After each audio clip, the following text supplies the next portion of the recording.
Hey everyone, this is Priya and welcome back to my channel go with law. तो आज की इस video में हम बात करेंगे कुछ मिस्टेक्स के बारे में जो अक्सर AIB-19 कैंडिडेट्स करते हैं। मतलब AIB कैंडिडेट्स करते हैं अक्सर, जिस वजह से उन्हें पछताना पड़ता है। तो ये देखिए, कहने को बहुत कॉमन सी बेसिक सी चीज है ये, कई लोगों को पता है, कई लोगों को नहीं पता है। तो ये वीडियो आज का बहुत ही ज्यादा इंपॉर्टेंट होने वाला है, तो प्लीज वीडियो को एंड तक देखिएगा। हो सकता है इस वीडियो से आप लोगों की थोड़ी सी मदद हो सकती है, या हो भी जाए मदद, ऐसा भी हो सकता है। ठीक है, तो वीडियो को एंड तक देखिएगा। और एक बात आपको बता दूं, मैं आपको ये बताना चाहती हूँ बैरेट के बारे में। कई लोग मुझसे पूछ रहे थे कि मैम अच्छे बैरेट के बारे में बताओ। तो देखिए, बैरेट कमर्शियल का बैरेट बहुत ही ज्यादा अच्छा है। ठीक है, मैं खुद, मेरे पास वो अवेलेबल है बैरेट, मैं उससे पढ़ती हूँ, नोट्स भी बनाती हूँ कई बार। ठीक है, तो उसमें देखिए latest amendment, latest judgement, latest case laws जो भी है वो सारे के सारे आपको मिल जाएंगे। ठीक है, कमर्शियल का जो भी बैरेक्ट है, आप अगर परचेज करना चाहते हैं तो लिंक आपको डिस्क्रिप्शन पे मिल जाएगा। आप प्लीज वहां से चेक करिएगा बैरेक्ट के बारे में। और कुछ भी डिटेल आपको जानना है तो आप मुझे पर्सनली व्हाट्सएप पे मैसेज करके भी पूछ सकते हैं। ठीक है, और ये जो ऑथर है इसका कुश कालरा, ठीक है, उन्होंने एक PYQ का भी बढ़िया सा एक बुक पब्लिश किया हुआ है। कुश कालरा ऑथर का नाम है।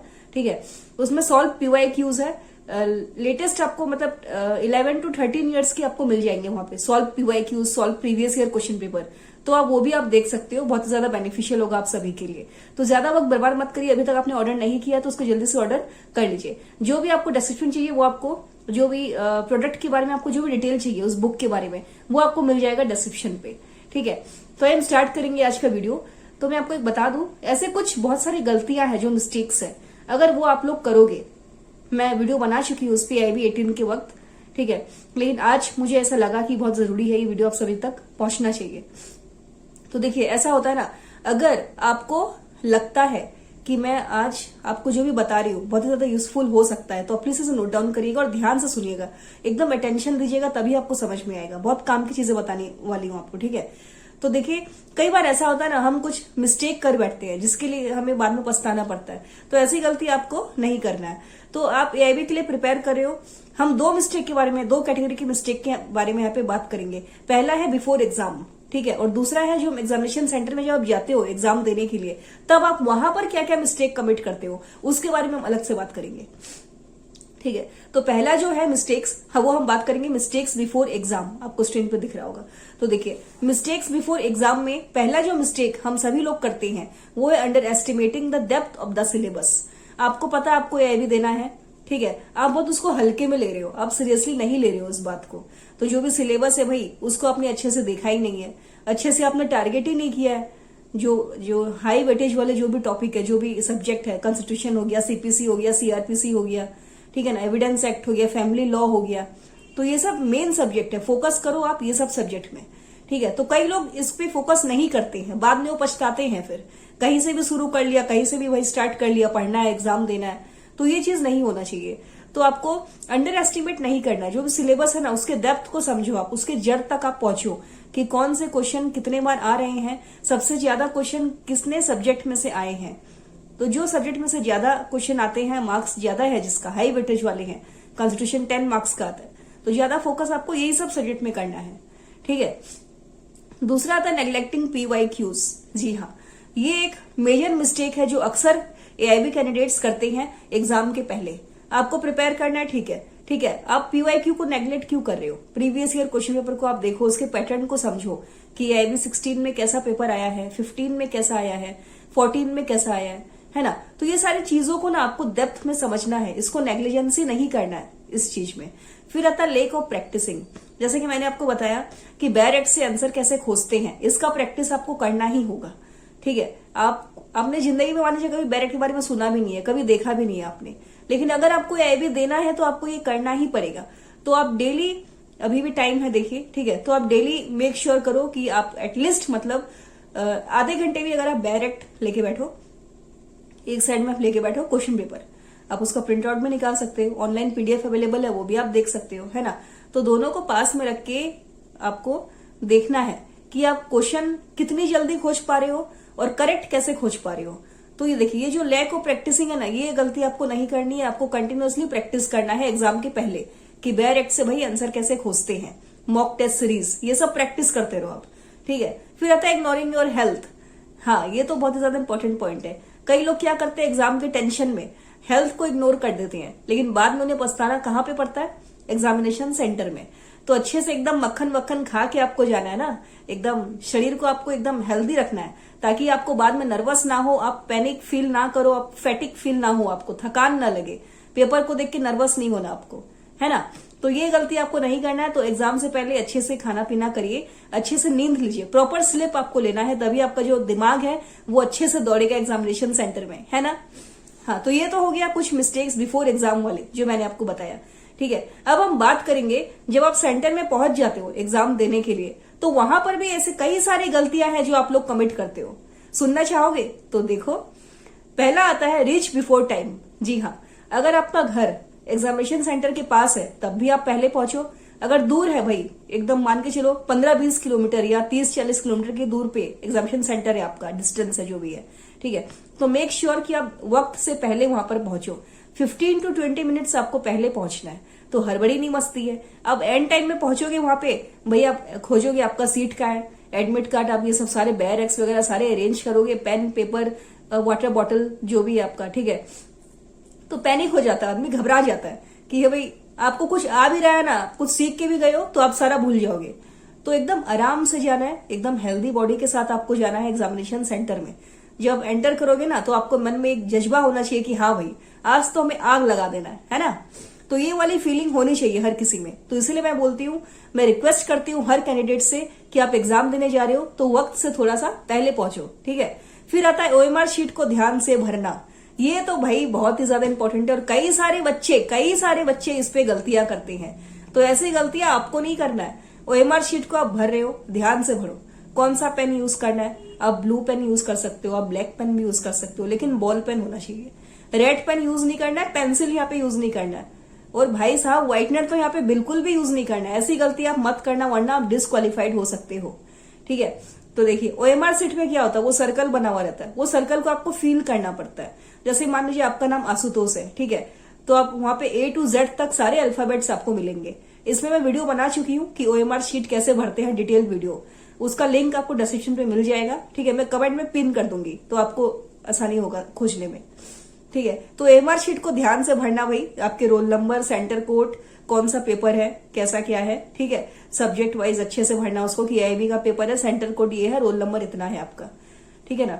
और पेपर कोड भी रहता है उसमें, तो उसको भी आप ध्यान से भरना, पेपर कोड और centre code, admit card, roll number जो भी आपका, ठीक है ना। तो ये सब गलती आपको नहीं करनी है। पहला मैंने बताया आपको, ये मैं डिस्कस करी ना, ये हो गया एग्जामिनेशन सेंटर में पहुंचने के बाद वाली गलतियां जो आपको नहीं करनी है अगर आप AIB अच्छे से पास करना चाहते हो तो, ठीक है। तो पहला मैंने आपको बताया कि रीच बिफोर टाइम। दूसरा मैंने आपको बताया ओएमआर शीट को ध्यान से भरना है भाई, ध्यान से, नर्वस नहीं होना एकदम भी। थोड़ा बहुत अगर आप घबरा रहे हो, हाथ कांप रहा है आपका, तो आप पानी पी सकते हो। कुछ आपको समझ में नहीं आ रहा है तो वहां पर टीचर जो है, इन्विजिलेटर, वो उपस्थित रहेंगे वहां पर आपके सामने।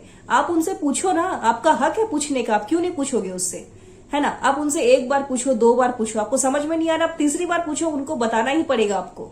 ऐसा कुछ नहीं, आपको नहीं आ रहा है तो इधर उधर बच्चों से आसपास आपको डिस्कस करके कोई मतलब नहीं है भैया। कई लोग ऐसे करते हैं कि वो गलत बता देते हैं, है ना, जलन के भाव से। तो ऐसी गलती आपको नहीं करना। ओएमआर शीट आपने कभी देखा भी नहीं है लाइफ में, आपने कोई कॉम्पिटिटिव एग्जाम्स के लिए कभी आपने अपेयर नहीं किया खुद को, तो आप पूछो किसी से। ओएमआर शीट हाथ में आ गया भाई, जो टीचर वहां पे उपस्थित है उनका काम क्या आपको बताना।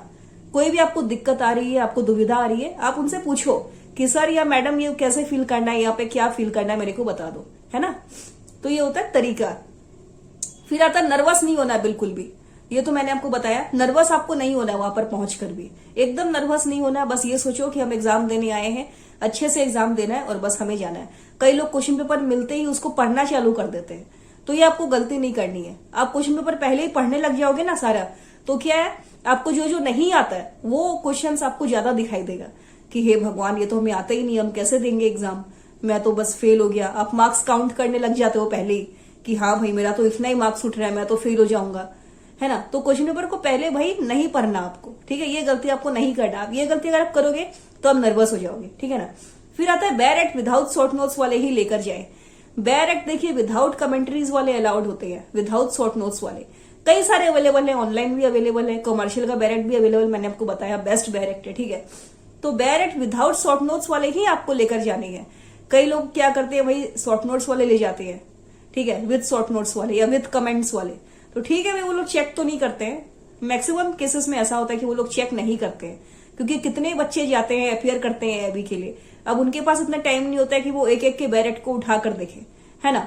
लेकिन आपको फिर भी रिस्क नहीं लेना है भाई, एबी 19 का एग्जाम है, आपको रिस्क नहीं लेना है। तो मेक श्योर कि आप विदाउट शॉर्ट नोट्स या विदाउट कमेंट्स वाले ही लेकर जाए। आप जेरोक्स कॉपी ले जा सकते हैं, अलाउड है, ठीक है। आप प्रिंट आउट भी ले जा सकते हो, बस बुक्स अलाउड नहीं है, आपको डायरेक्ट ही लेकर जाना है। ओपन बुक एग्जाम है भाई, क्यों टेंशन लेना है इतना, है ना। फिर आता है आपका व्हाइटनर का इस्तेमाल ना करें। व्हाइटनर का इस्तेमाल आपको एमआर शीट में नहीं करना है।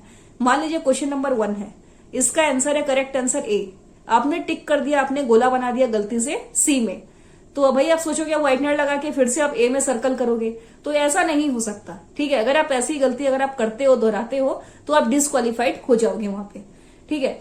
फिर आता है टाइम वेस्ट नहीं करना। टाइम वेस्ट बिल्कुल नहीं करना है। मान लीजिए आपने डायरेक्ट उठाया, ठीक है, तो आपको एक आईपीसी का क्वेश्चन मिला वहां पे, उसका आपको नहीं आ रहा है आंसर, आपको नहीं पता कि भाई ये तो कहाँ है, एकदम मतलब आपके दिमाग में ही नहीं आ रहा है वो टॉपिक, तो बैठ के सोचना नहीं है, ना ही उसको पूछना है किसी से, ठीक है। आपको बैठ के सोचना नहीं है, एकदम भी किसी से बातचीत नहीं करना है, आपको कुछ नहीं करना है। आप नेक्स्ट क्वेश्चन में जाओ, जो आपको आ रहा है, जो आपको इजी लग रहा है, आप उस पर फोकस करो। जो आपको नहीं आ रहा है वो सोच सोच के आपको समय बर्बाद वहां पर नहीं करना है, ठीक है। फिर आता है यहाँ पे बैरेट से करेक्ट आंसर कैसे खोजे, ये आपको आना चाहिए। तो देखिए बैरेट से आंसर खोजना तो बहुत आसान है, कई लोग खोज लेते हैं, ठीक है। मैं वीडियो बना चुकी हूँ उस पर, डिटेल वीडियो, तो आप प्लीज चेक करना उसको, ठीक है। तो बैरेट से करेक्ट आंसर कैसे खोजे, ये कई लोगों को नहीं पता है, तो भाई ये भी आपको पता करना है ना। तो ये आप पता कैसे करोगे, आप घर पे प्रैक्टिस करोगे, ठीक है ना। जैसे कि मैंने आपको बताया था कि लेक ऑफ प्रैक्टिसिंग, जो बिफोर एग्जाम वाले हैं, ये गलती आपको नहीं करनी है। आपको पता चला आपको आईबी देना, हमें मुझे ऐसे पता है, मान लो मुझे आईबी का एग्जाम देना है, तो मैं सबसे पहले क्या करूंगी, डायरेक्ट उठा के मैं पहले प्रैक्टिस करूंगी ना कि आंसर को कैसे खोजना है, क्योंकि मुझे तो पता है कि एग्जाम में भाई डायरेक्ट ही लेकर जाने हैं। डायरेक्ट ही ऐसा किताब है जो आपका साथ देने वाला है एआईबी के लिए, तो डायरेक्ट को इग्नोर मत करो, आप डायरेक्ट के इंडेक्स को पढ़ो, इंडेक्स को फोकस करो बस। करेक्ट आंसर कैसे खोजते हैं, चाहे एग्जाम्पल बेस्ड हो, चाहे इलस्ट्रेशन बेस्ड हो, ठीक है, चाहे केस लॉज बेस्ड हो, तो ये सारा मैं अलग से वीडियो में बनाऊंगी, तो चैनल को प्लीज आप सब्सक्राइब कर देना, ठीक है। तो मैंने आपको बताया कि डायरेक्ट से करेक्ट आंसर कैसे खोजते हैं, ये आपको आना चाहिए, ठीक है। और जैसे मान लीजिए फॉर एग्जाम्पल मैं आपको बताती हूँ, एक क्वेश्चन आया है कि section 302 of IPC deals with 302 IPC का क्या है, मर्डर का पनिशमेंट है 302, ठीक है। तो आप बैरेट को आप उठाकर, आईपीसी का बैरेट आपको उठाना, आपको पता ही है, जब क्वेश्चन में भाई सीधा सीधा बोल रहा है कि आईपीसी का फलना सेक्शन किससे डील करता है, ठीक है ना, 302 of IPC deals with what, तो 302 आप भाई आईपीसी का बैरेट उठाओगे सबसे पहले, आईपीसी का बैरेट, ठीक है। उसमें आप कहां जाओगे, उसमें आप जाओगे इंडेक्स में, इंडेक्स में जाके आप खोजोगे सेक्शन 302 आप देखो, ठीक है, उसमें क्या डील कर रहा है, पनिशमेंट फॉर मर्डर, तो उसमें आपको टिक कर देना है ना। तो ये करेक्ट मतलब सही तरीका होता है आंसर खोजने का, इसमें आपको टाइम वेस्ट नहीं करना है बिल्कुल भी। ये नहीं कि आप डायरेक्ट उठाए आईपीसी का और आप पूरा एकदम सारे चैप्टर एक एक पन्ने आप पलट रहे हो, एक एक पन्ने आप पलट रहे हो, ऐसी गलती नहीं करना है। आपको क्वेश्चन में ही आपको पता है हिंट मिल जाता है, कई बार सीपीसी का भी ऐसा होता है, सीआरपीसी का भी ऐसा होता है, तो वो हिंट को कैसे पकड़ना है उसका वीडियो मैं बनाऊंगी अलग से, ठीक है। जैसे कि मैंने आपको बताया कि डायरेक्ट से करेक्ट आंसर कैसे खोजना है, ये आपको आना चाहिए। फिर आता है last but not the least, time management. जी हाँ, ये तो बहुत ही ज्यादा इंपॉर्टेंट है। तो टाइम मैनेजमेंट के लिए देखिए आपको घर पे प्रैक्टिस करना होगा, ठीक है। मान लीजिए एक क्वेश्चन पेपर का प्रिंट आउट आपने निकाल लिया, सामने आपने घड़ी रख लिया, मोबाइल नहीं घड़ी, और आपने रख लिया बैरेक्ट, आईपीसी का बैरेक्ट हो, किस सारे बैरेक्ट को आप लेकर बैठ जाओ और एक क्वेश्चन पेपर को लेकर बैठ जाओ, ठीक है। एक घड़ी रखो पास में, वो घड़ी में आपको समय देखना है कि आप कितने बजे स्टार्ट कर रहे हो, कितने बजे आप उठ रहे हो, और एक क्वेश्चन खोजने में आप कितना टाइम लगा रहे हो। एक क्वेश्चन खोजने में आपको कम से कम भी मतलब 2 मिनट ही लगना चाहिए, 2 मिनट से ज्यादा आपको एक क्वेश्चन में टाइम स्पेंड नहीं करना है। बहुत ज्यादा से ज्यादा आपने 3 मिनट स्पेंड कर लिया वो बात अलग है, यानी कि आपको कुछ नहीं आ रहा है तो एक ही क्वेश्चन में आप 5 मिनट, 10 मिनट, 20 मिनट तक आप सोचते गए, खोजते गए, एक एक पन्ना को आप ऐसे ऐसे ऐसे करके ना, आप ऐसे ऐसे करके पलट रहे हो, ऐसे एक एक पन्ना को, तो ये गलती आपको नहीं करनी है, ठीक है। ये जो गलती है ना, ये वाली गलती आपको बिल्कुल भी नहीं करनी है। जो नहीं आ रहा आगे बढ़ जाओ, ठीक है। और जो टाइम मैनेजमेंट है मैंने आपको बताया, सामने घड़ी रख के, क्वेश्चन पेपर आपके पास नहीं है, ऑनलाइन अवेलेबल है, प्रिंट आउट निकालो। भाई एग्जाम पास करना थोड़ा मेहनत तो करना होगा ना, बैठे बैठे भाई आपको कुछ नहीं मिल सकता, थोड़ा मेहनत आपको करना ही पड़ेगा। और कई लोग मुझसे पूछते हैं कि मैम डायरेक्ट सेक्शन वाले तो मिल जाते हैं क्वेश्चन आंसर, अब जो डायरेक्ट सेक्शन वाले नहीं है वो कैसे खोजे? तो उसके लिए आपको पढ़ो भाई, थोड़ा सा तो पढ़ना पड़ेगा आपको। ऐसा नहीं है कि आपको सारा एकदम एबीसीडी की तरह आपको सारा डायरेक्ट में ही मिल जाएगा, ऐसा कुछ नहीं है। देखो थोड़ा तो आपको पढ़ना ही पड़ेगा। मान के चलो 50 to 60 मार्क्स आपको डायरेक्ट मिल जाएंगे बैरेट से, ये गारंटी है। 50 to 60 मार्क्स आपको डायरेक्ट मिल जाएंगे बैरेट से, ठीक है। लेकिन बाकी के जो है 30 to 40 मार्क्स, 30% तो आपको पढ़ने ही पड़ेंगे। 30 to 40% मान के चलो आपको पढ़ने ही पड़ेंगे। आप पूरा एकदम आराम से उस पर निर्भर होकर आप नहीं जा सकते बैरेट पे कि कोई टेंशन ही नहीं है, बैरेट पास में है, ये आराम से पास हो जाएंगे। और देखिए पास मार्क 45 है, ठीक है ना, आप सभी को पता है कि पास मार्क 45 है, तो आपका टारगेट होना चाहिए कम से कम भी 60। आप मान के चलो कि मतलब 50 to 60 तो आराम से उठ जाए, पास हो जाओ आप। अगर आप पास मार्क का सोचोगे ना कि नहीं पास मार्क 45 है तो मुझे भी 45 ही लेके आना है, तो आपका उससे कम मार्क्स आएगा। तो आज आज जो भी आपको बताया ये गलतियों के बारे में, ये गलती आपको नहीं करनी है, तभी आप AIB 19 आराम से पास कर जाओगे, ठीक है। पॉजिटिव सोचो, अच्छा खाना खाओ, थोड़ा सा एनर्जेटिक रहोगे आप, ठीक है।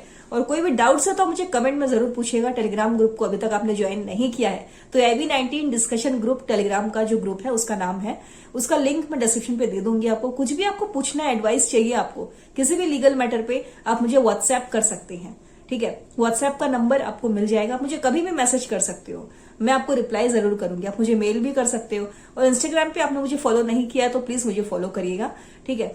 तो आई होप ये वीडियो आपको पसंद आया होगा। अगर ये वीडियो आपको अच्छा लगा है तो प्लीज वीडियो को एक लाइक करिएगा यार, क्योंकि ये सारे पॉइंट्स मैंने आपको जो भी बताए हैं ये मैंने खुद के एक्सपीरियंस से आपको बताए हैं कि अक्सर मतलब बच्चे क्या क्या गलती कर सकते हैं।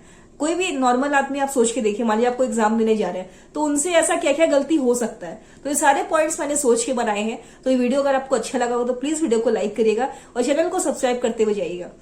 सो see you guys in next video. Bye bye, take care everyone, good night.